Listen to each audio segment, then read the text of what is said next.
And I wanted to mention that,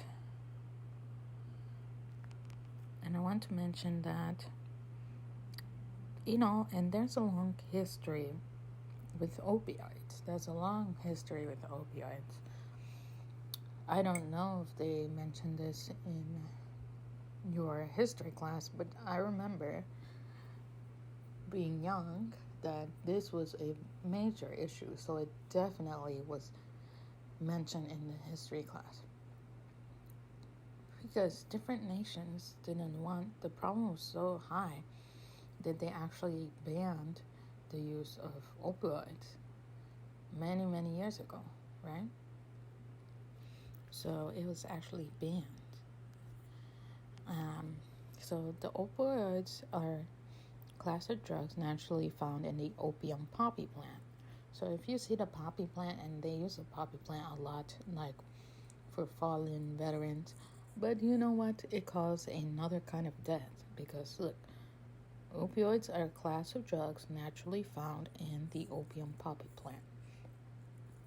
Some prescription opioids are made directly from the plant, and others are made from scientists in labs using the same chemical structure. Opioids are often used as medicines because they contain chemicals that relax the body, can relieve pain. But there's definitely a lot of hidden history with this opioid. I'm not sure if they mention it widespread enough, but definitely in the history books years ago in the school, it was a big problem. And where it originated from was like one of those now communist places. So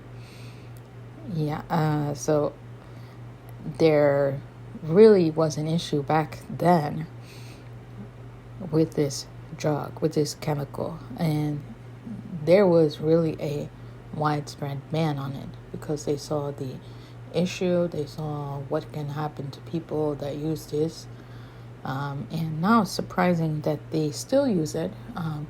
They're giving it to the youth, and they have no shame about it, and so now they're creating more addicts. And so they say, yes, there's a widespread drug problem, but the highest drug problem they're saying now is the opioid problem. And there's definitely the opioid problem. If you can see anywhere in the news, they can say there's a high opioid problem. Okay, so now you can see why this is a problem, and especially if they're giving it to the youth. I don't care what kind of dose you want to give, but don't give that to children. They're children. If the adults can't handle this drug, and all of 9 out of 10, and that's not a real statistic, but just trying to say like most of them end up becoming addicted. So can that tell you that children who have a less strong body, they're not developed, that they can also be addicted? So this is a real problem in the society today, that they're starting to give children this opioid, this dangerous opioid. So I did find an article stating high schoolers who misuse the prescription opioids are at higher risk for suicidal behavior, study finds. And that's what CNN. About 1 in every 3 high school students said that they were misusing prescription opioids when they were surveyed, and reported that they had attempted suicide, according to a study published Monday in the Journal of Pediatrics, which Monday would have been after. This was updated on 5:55 of Friday, March 5th, 2021, right? This is a CNN article. Previously, researchers reported that young people had misused prescription opioids at any point were at higher risk for suicidality, which the American Psychological Association defines as the risk of suicide, usually indicated by suicide in ideation or intent and a detailed plan to carry it out. And authors of the new study investigated whether the timing of the teens' prescription opioid misuse, if it was current in the 30 days preceding the survey, in the past or never affected its link to suicidality. And so they took the data of over 13,000 high schoolers' response to the youth. They made a youth risk behavior survey, and they basically answered questions about how often they take specific opioid pain relievers without a prescription, or just more often than their doctors prescribe. And so they did find a lot of these people, these kids, these students, taking a lot of these opioids. So I did see that they prescribed my friend's daughter at this time with opioid, and I was like, what in the world is this? Why are they prescribing her this for just her teeth?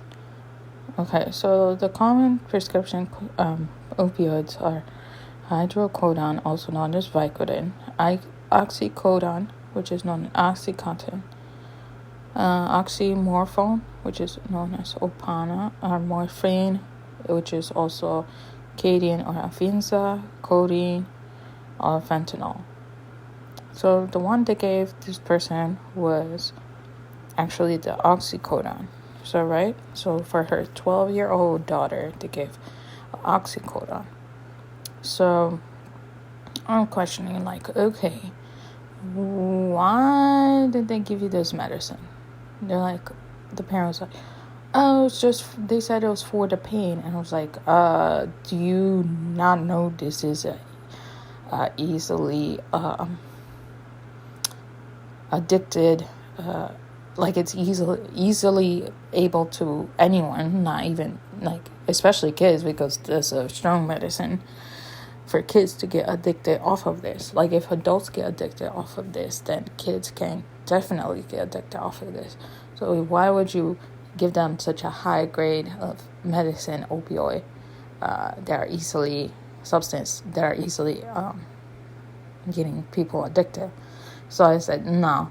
Her teeth is not in such a condition, like, she didn't have just like a major surgery or something like that, where she needs like, oh my gosh, nothing works for it, or something like the pain is excruciating. It's not like that. It's just a mild pain.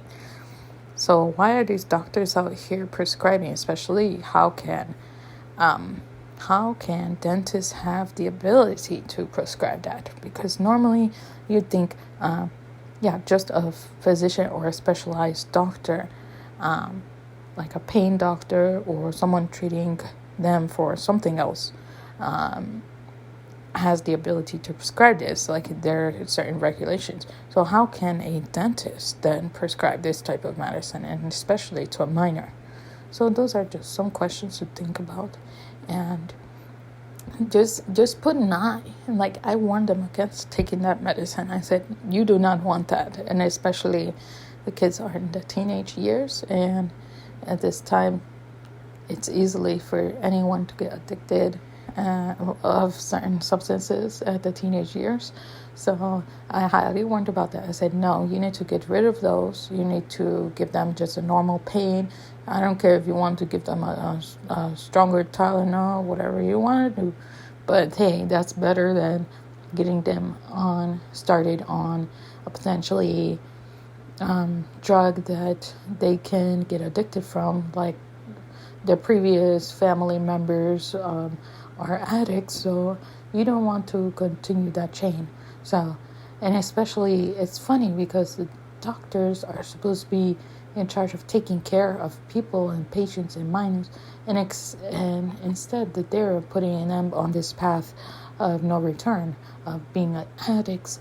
And in no place, in no way should a parent accept to give their children this type of medicine. unless it's like a dire situation where it's like excruciating pain, they broke bones, and then it's like a lot of bones, and they cannot find relief otherwise, and those are just limited circumstances. That doesn't happen often. So why are they prescribing now so many of these medicines that are dangerous to minors? So thank you for watching this, and just keep an eye on the kids. See you in the next video. So I did